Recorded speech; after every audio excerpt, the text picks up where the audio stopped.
It's a great, great morning, the first day in heaven, when you stroll down the golden avenue. There are mansions left and right, and you thrill to every side, and the saints are always smiling, saying, how do you do? Oh, it's Amen. Good morning po sa ating lahat and happy Friday morning. Ito po yung likod, Preacher Jong. I'm from CBBC Singapore Outreach. Ito po yung ministry ng CBBC San Pedro Laguna under the leadership of our pastor, Dr. Ed Lauren. Amen. Welcome po sa ating lahat. And tayo po ay magbukas po sa panalangin. Let's open in prayer. Father in heaven, Lord, we bless you. We thank you, O God, for your goodness. Thank you for the blessing of this brand new day. And Lord, thank you for giving us another opportunity to have a morning devotion. May you bless, Lord God, the hearts of your people who will be joining the live stream. I pray that the message, O Lord God, will will speak to their hearts, especially, O Lord God, with the topic of family. And I pray, O Lord God, that every family will get a blessing from today's devotion, Lord God. And use your servant, give me words to say, make me a blessing, Lord God, this morning, for your honor and for your glory, Lord. In Jesus' name we pray. Amen. Okay.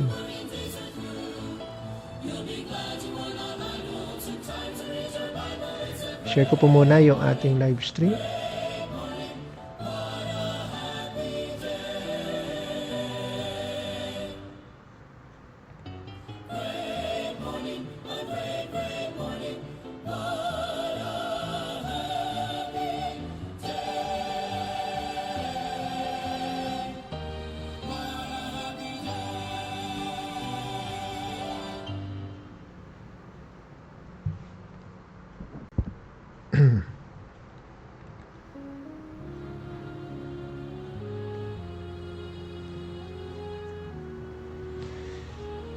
Okay, so now let's open our Bibles, please, in the book of Proverbs.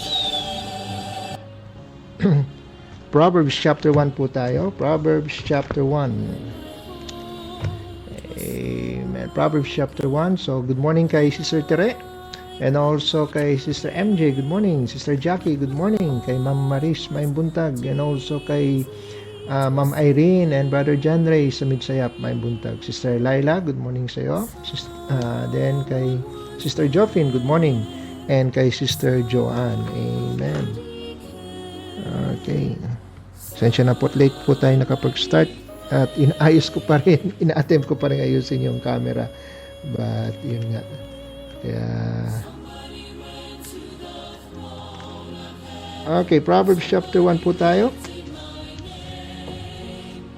Okay, verse 7. Verse 7, Proverbs chapter 1, verse 7 hanggang verse 10.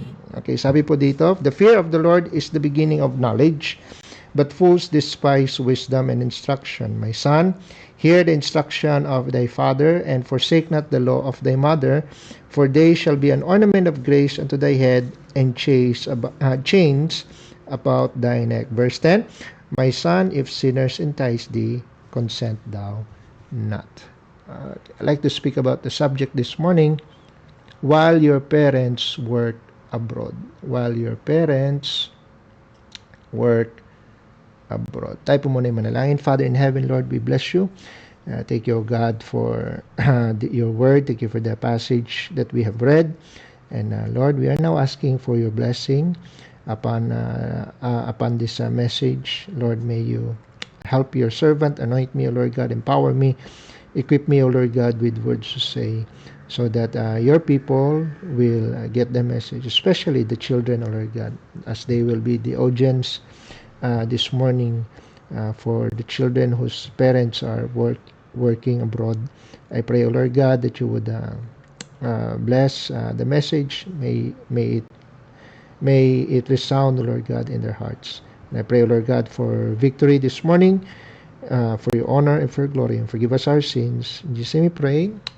Amen. All right. While your parents work abroad. Now, there's madalas nating ma-tackle dito sa ating live stream.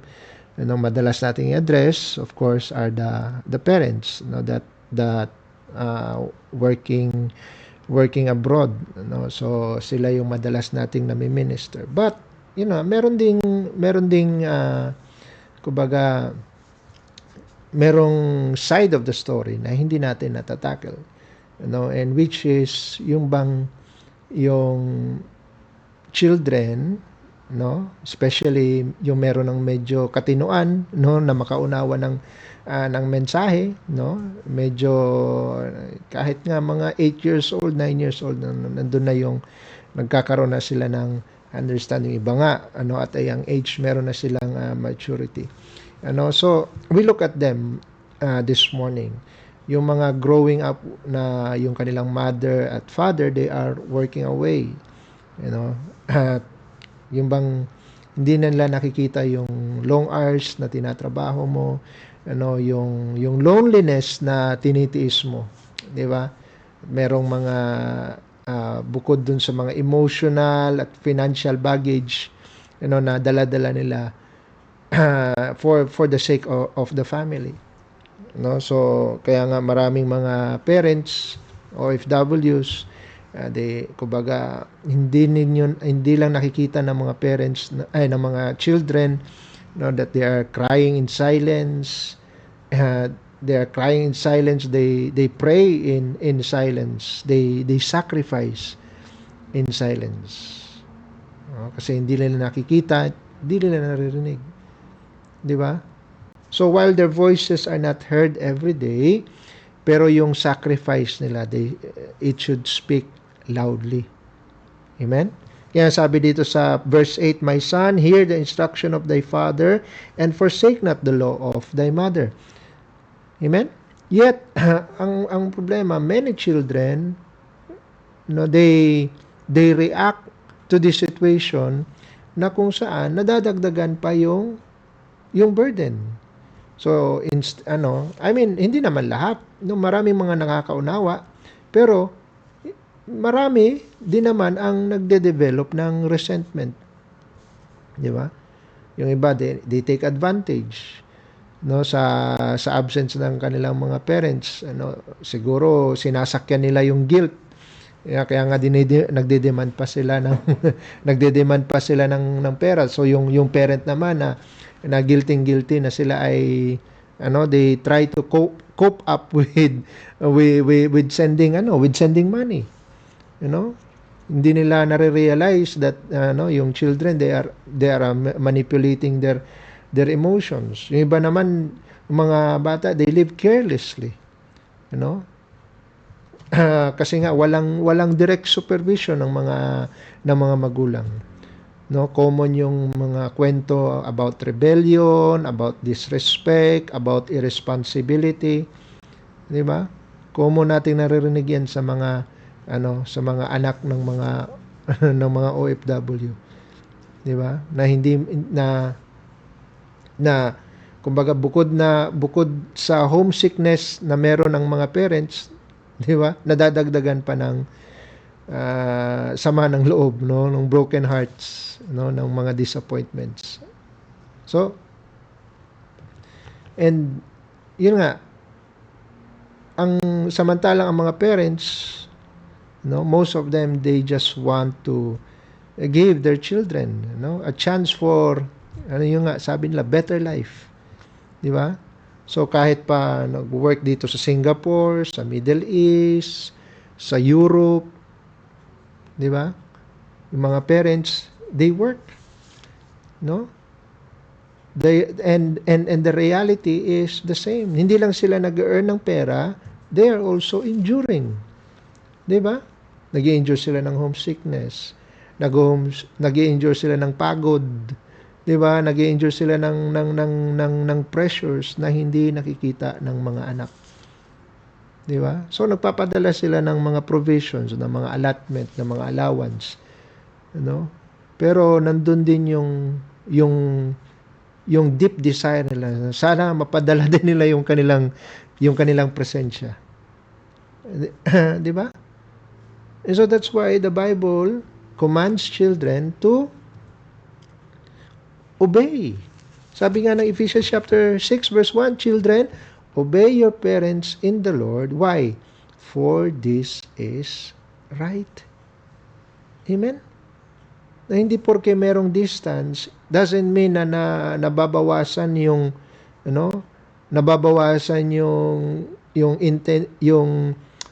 weight ng commandment ng Panginoon, no, to obey your parents. Amen. If anything, it should heighten, no, yung need ninyo to understand, no, the situation and mature. Amen. So you must as children, you must consider this seriously. Your parents, no, dala-dala nila yung mga burdens na hindi ninyo fully na nakikita. Amen. That their heart is with you even though their bodies are working abroad. Amen. At hindi, I mean, hindi mo naman totally ma-remove yung burden, pero at least hindi na padagdag. Amen. And so the Bible gives wisdom.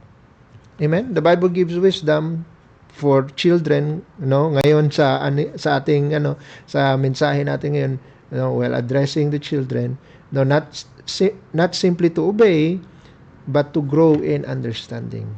Amen. So anong ini-expect anong ini-expect ng Panginoon from children na yung mga parents, they are working abroad? I have 4 points for you this morning. Number 1, respect their sacrifice. While your parents are working abroad, number 1, respect their sacrifice. Diba, ano sabi ng Ephesians 6 verse 2? Honor thy father and thy mother. Amen? So when your parents are working abroad, it's not just out of selfish ambition. Amen? Majority ng mga parents that work abroad is out of necessity, out of deep love for their family. So you respect their sacrifice. Amen? Meaning you recognize na bawat remittance na pinapadala, di ba, ay galing sa hard work. Amen? Bawat mga video call na ginagawa 10 oras ng gabi. Kasi yun na lang yung time na meron sila. Yung iba pa nga, they work in graveyard shift. Di ba? Kasi nga, they long to see your face. They long to hear your voice. Amen? Na bawat decision na ginagawa nila, it comes from a desire in giving you a better future. Amen? That's why you honor their sacrifice. Meaning, you show them na yung kanilang effort ay hindi sayang. Amen? Yung kanilang sacrifice is not ignored. Amen? Na kahit pa sila ay absent, their absence are not taken lightly by you. Amen? Na kailangan yung respeto, hindi lang siya through words. Yung respeto mo para sa kanila should be shown in your choices, sa iyong attitude, sa iyong behavior. Amen? Whether sa bahay ba or sa school. Show gratitude for their efforts. Sabi nga, di ba? Sa 1 Thessalonians 5 verse 18, in everything give thanks. Amen? Kasi kung meron kang thankful spirit, it will lighten the burden. Amen? Kasi ina-appreciate mo yung ginagawa nilang sacrifice. Amen? And the more thankful you are, it will communicate that you see their sacrifice. You value their sacrifice. Amen? You follow their instruction. Amen? Kahit pa hindi sila physically present. Amen? Ano sabi ng Proverbs chapter 6? Proverbs chapter 6. Proverbs chapter 6 in verse 20.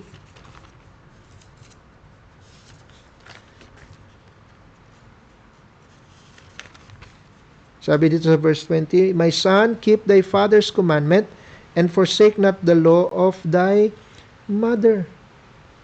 Amen? You follow the instructions, you obey. Kasi obedience is the clearest form of respect towards them. Amen? Kasi you will be accountable, of course. Amen? Chine-check ng mga parents ninyo, kamusta yung ginagawa mo sa school, kamusta yung ginagawa mo sa bahay, kamusta yung mga grades mo. Amen?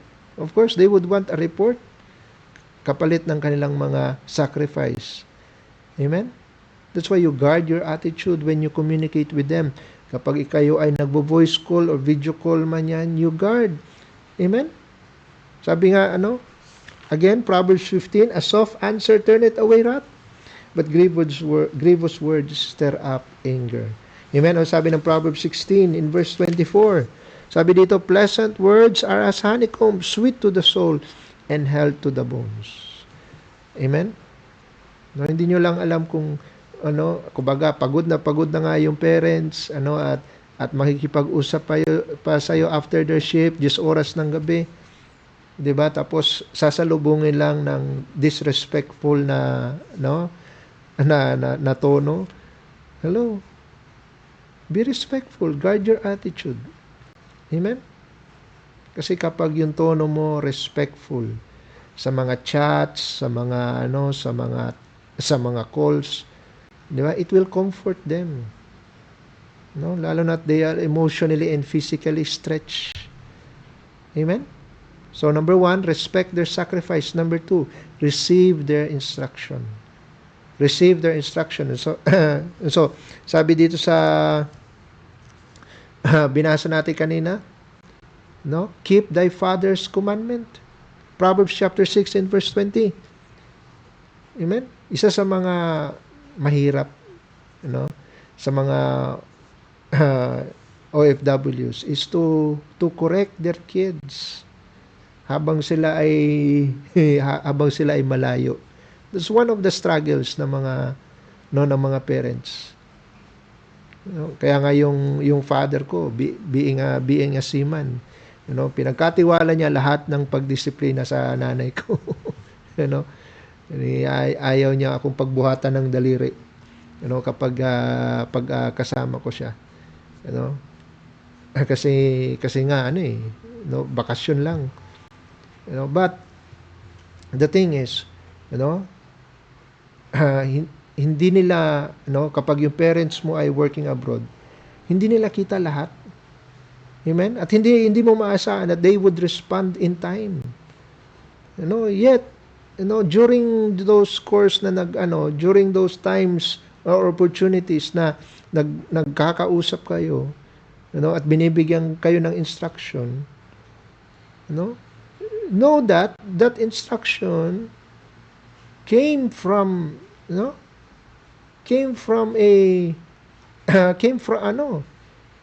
it's rooted in love, rooted in experience. Amen? Kaya God is expecting their children to treasure those instructions. Amen? Kaya don't just ignore them. Kasi nga, hindi naman kita ni mama, hindi naman kita ni papa. Di ba? And so that's why yung mga children that are wise, they do not wait for reminders. What they do is they remember what they were taught. They remember what they were instructed. Amen? What your parents need being abroad, they need assurance that that you will be living out of the values na ini-instruct nila sa inyo, na tinitrain nila sa inyo. Amen? Yeah, kailangan i-review mo sa sarili mo, ano yung mga tinuturo ng parents mo. Di ba sabi ng Proverbs chapter 6, balik tayo doon sa Proverbs chapter 6. Sabi dito sa verse 20, my son, keep thy father's commandments and forsake not the law of thy mother. Verse 21, bind them continually upon thy heart, tie them about thy neck. Bind them what? Continually in thine heart. Amen? Itali mo. Nakatali. No, it's supposed to be bound. Amen? It should remain in you. Amen? It should be all, yung mga instructions, they should always be remembered. And when instructions are remembered, they will shape your choices in life. Amen? So, nakuha mo yung instruction, you apply them every day. No, in your choices, in your decisions. Di ba, sabi ng James chapter 1, be ye doers of the word and not hearers only. Wag lang yung pagtatawag, papasok dito sa isang tenga, lalabas naman doon sa kabila. Kasi para saan yung yes, you know your you know your father's instruction. You know your parents' instruction. Minsan nga na paulit-ulit na lang ulit-ulit na lang. Kasi nga yun yung problema. Lagi ko sinasabi sa preaching. Kaya minsan paulit-ulit yung sinasabi, paulit-ulit yung sermon kasi hindi nakikita. Na ina-apply. Amen. Kaya dapat paulit-ulitin kasi malay mo nakalimutan na pala. Kaya dapat ulitin. Amen. Ang gamot sa kalimot ay paalala. So wag niyong dibdibin na inulit na naman. Hindi, pinapaalalahanan lang. Amen. Kasi hindi pa nakikita. Baka mamaya nakalimutan na. Amen. Be doers of the word. It's not enough just to know. It must be put into action. Yung mga instruction ng parents. Amen. And when you are when you are caught in between a fix, kapag kayo ay kaya kapag kayo naman ay gipit, di ba? Ask for their guidance. Ask for their guidance kapag hindi mo alam kung which way to go. Ask for their guidance and they will appreciate you. Amen? They will appreciate it. Kahit pa narinig mo na, pag tinanong mo, they will appreciate that you are interested sa kanilang guidance, sa kanilang instruction. Kahit pa ilang beses mong narinig yan, sige lang, tanggapin mo. Kasi makakatulong din sa yan. Kumbaga, in the multitude of counselors. Pwede rin natin sabihin, in the multitude of counsels, there is safety. Amen? Yeah, you seek guidance, and it will strengthen your connection between you and your parents. Amen? And in your part, it will build your humility. Amen? That you still respect their authority kahit pa sila'y malayo sa'yo. Amen? So, number 1, respect their attitude. Number 2, receive their instruction. Number 3, resist bad influence. Amen? Balik tayo doon sa text natin. Proverbs chapter 1. Proverbs chapter 1 in verse 10. Sabi yan, my son, if sinners entice thee, consent thou not. Amen? If sinners entice thee, consent thou not. Resist bad influence. Amen? Karamihan sa mga anak ng OFW, they grow up with a weak supervision. And so what happens as a result, nagi-give in sila sa peer pressure, nagi-give in sila, madali silang mag-give in sa temptation, at madalas they grow up in wrong environments. Di ba? And so that's why the Bible warns us plainly to to avoid the pull of sinners, yung kanilang hatak, to avoid the temptation of shortcuts.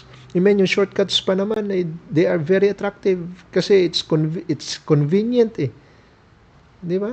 Kaya hindi na nag-e-effort kasi puro na shortcut. Amen? They should be warned about the deception of ungodly na mga influence, ungodly na mga friendships. Amen? Amen. Ikaw, na anak, you cannot control who tempts you. Pero kaya mong kontrolin how you respond. Amen. Yes, your parents, they are far, but you have to realize that God is near and God is watching.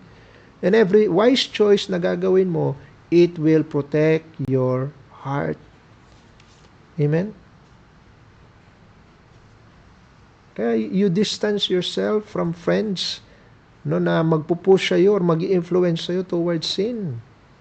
You go to wise men.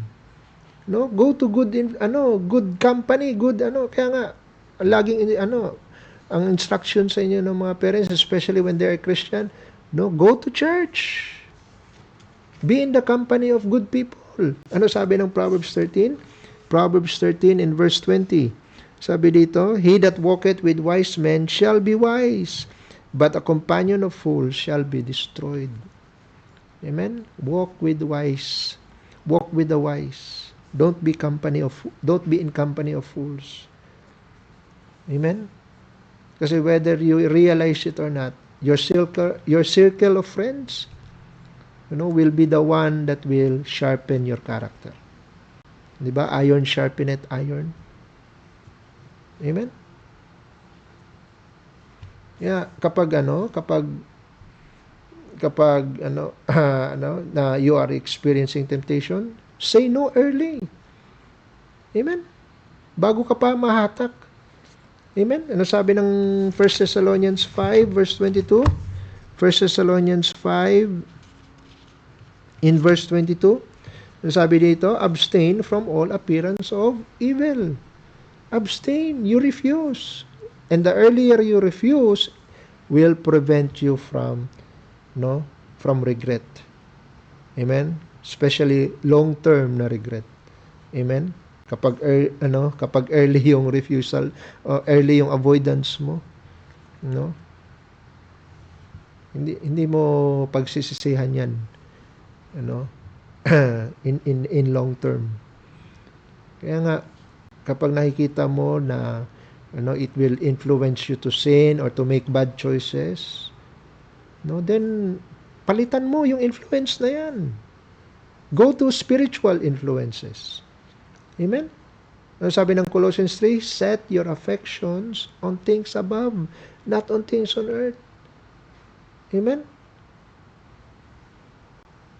Kailangan yung syempre, naglulong ka ng company, naglulong ka ng but wag mo hayaan that those that are feeling the void, yung feeling the emptiness, are bad influences, bad company. No.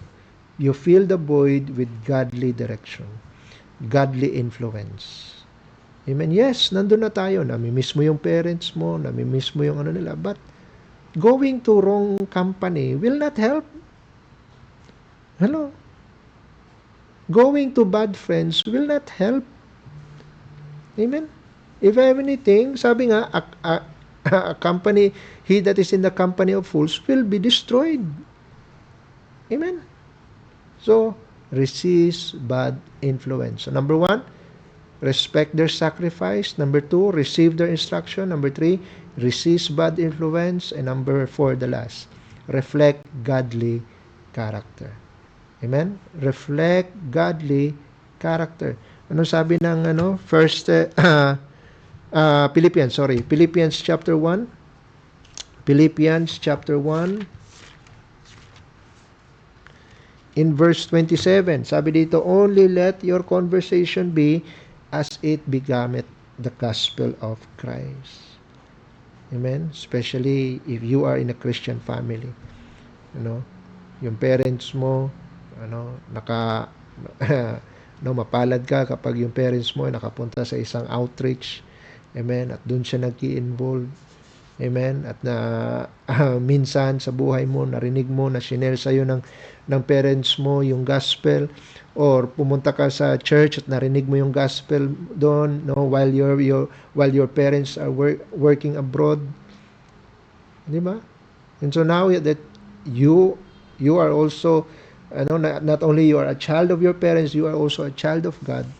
Then, you who are in a Christian family, a godly family, then you must also reflect godly character.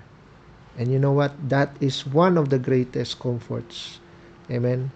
Na maaring magkaroon ang mga OFW parents. No? Na alam nila that their children are growing up in godly character. Amen?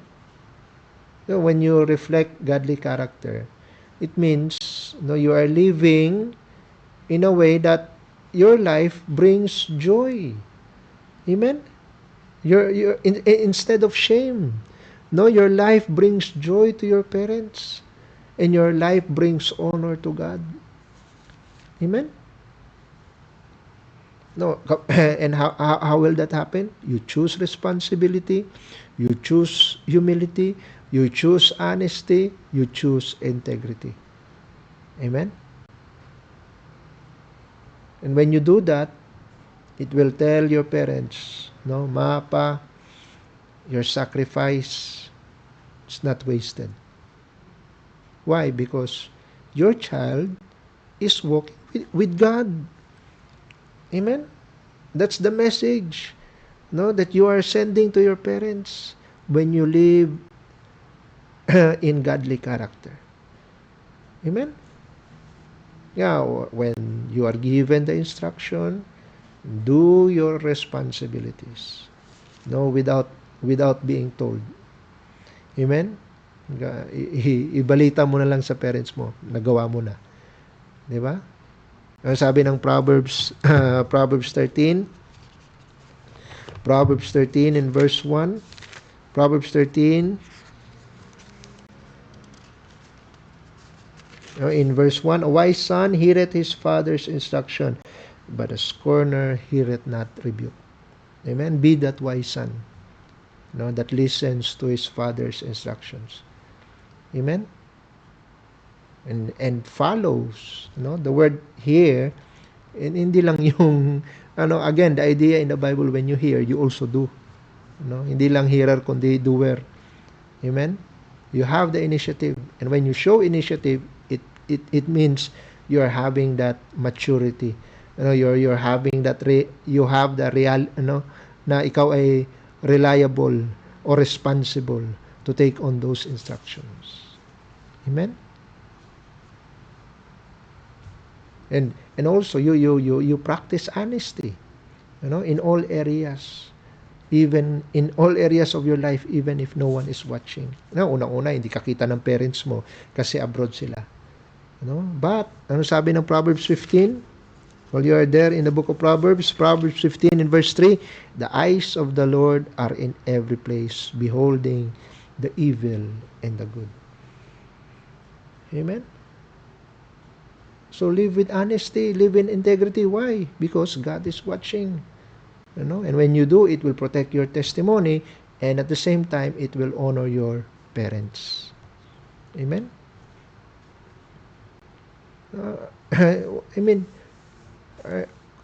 Yes, nandun na tayo, no? They made the choice to make a sacrifice, to be away from you.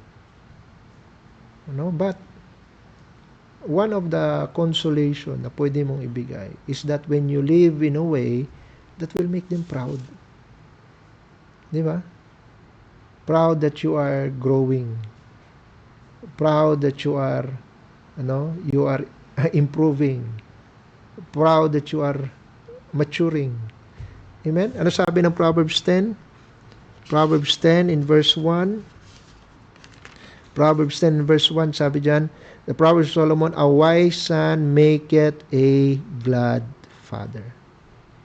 Amen? But a foolish son is the heaviness of his mother. Don't be heaviness. Amen? Be a gladness to your parents. Amen? And you can have that by reflecting godly character. It will bring, comfort,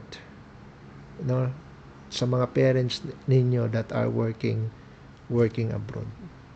Amen? It will lighten their load. It will lighten their burden. Knowing, di ba? Sabi nga ni John, di ba? I have no greater joy, than to see my my children, Di ba? Sa 3 John. 3 John. Kahit saang chapter. Amen. Sabi dito sa 3 John. Sabi dyan sa verse 4, I have no greater joy than to hear my children walk in truth. Be a great joy to your parents. Amen. When they know that you are walking in truth, you're walking in godly character. Amen. So what do we have? Number 1, respect their sacrifice. Number 2, receive their instruction. Number 3, resist bad influence. And number 4, reflect godly character. Amen. Now remember, children, you have the power to either lighten or increase the burden of your parents that are working abroad. You have that power. Amen. Yung just imagine the distance na sinacrifice nila. The tears na sinacrifice nila, the comfort na sinacrifice nila. The time na sinacrifice nila. So now God is calling for you to also do your part. Amen. To walk wisely while they are working sacrificially. Amen. And so balik tayo dun sa ating text. Dito tayo sa verse 7, yung una nating binasa. Sabi dito, the fear of the Lord is the beginning of knowledge, but fools despise wisdom and instruction. Kaya nga sabi sa verse 8, my son, hear the instruction. Amen? Hear the instruction. It shows you fear the Lord. You respect your parents. You receive their instruction. Walk in fear. Make good choices in life. Bring joy to their hearts. Amen. Prove to them that their sacrifice is not wasted. Amen. Hindi mo man kayang totally to take away all their burdens, but don't be an additional burden. Amen. Gawin mong maging blessing ka, so that every day magpapasalamat sila sa Diyos kahit pa they are working away. Father in heaven, we thank you, O God, for your word this morning. Thank you for an encouragement, O Lord God, for the children whose parents are working abroad. And I pray, O Lord God, that somehow this message would be a blessing and a help to every family who has this kind of situation. And I pray, O Lord God, that in spite of the distance, there would be a blessing, knowing that you are molding the hearts of the children. So I pray, O Lord God, that the children will have the heart of understanding, will have a heart of gratitude, will have a heart of decisiveness, not to be a burden, but be a blessing. That their parents will be thankful that while they are providing, their children are doing well. Thank you, Lord God, for the message. We give you back the glory. In Jesus' name we pray. Amen and amen. All right. I hope naging blessing po ang message ngayong umaga. Okay, batiin natin ang ating mga kasama. Okay, so we have Mama Ibing. Hello, Mama. Ayong buntag. Sister Laila, good morning. And also kay Sir June. Amen. Sir June, good morning sa'yo. Amen. Also kay Ma'am Raquel Taha, good morning po. Also kay Ma'am Mary Jane Ramirez. Hello ma'am, good morning. Thank you po for joining. Sister AJ, good morning sa'yo. Kay Ma'am Mirza Mayuyo, good morning. Sister LV, good morning. Sir Judy Morales, sir, good morning po.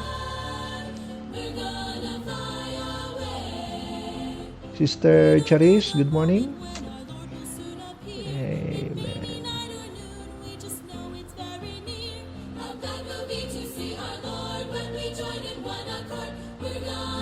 Okay, so si Mrs. Cadayona ay kasama din po natin. Sir Fred Galicia, hello sir, good morning.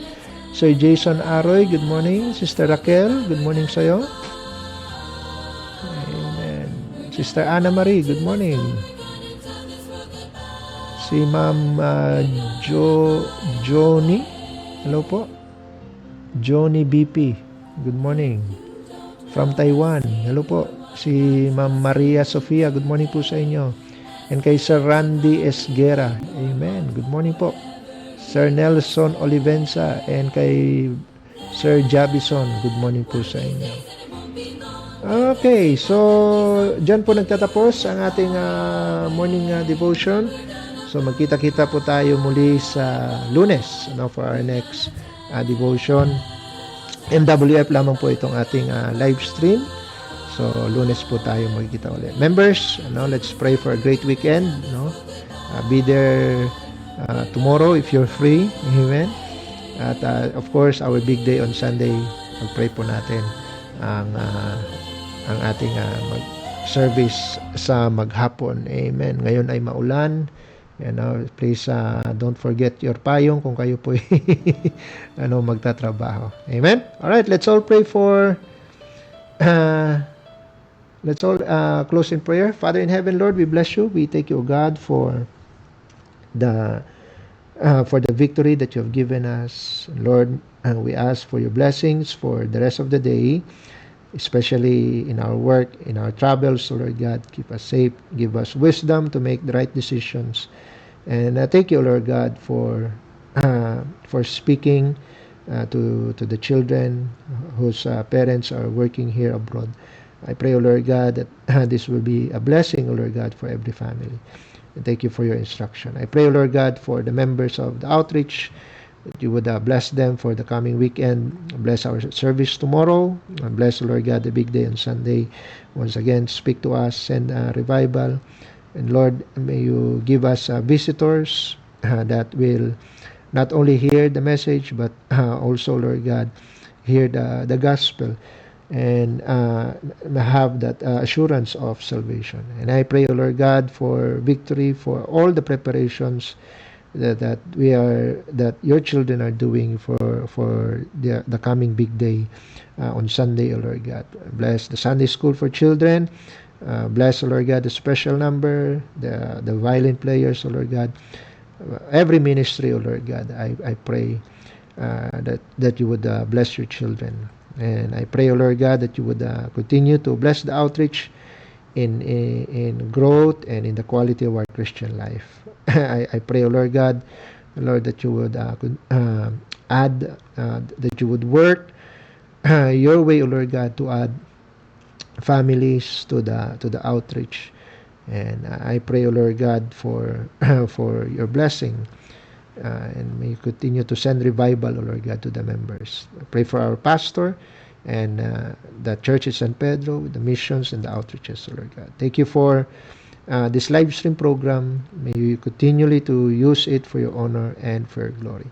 Thank you, Lord God, for the blessings. In Jesus' name we pray. And all the people say, amen and amen. All right. Thank you po for joining and listening. God bless you all. We are dismissed.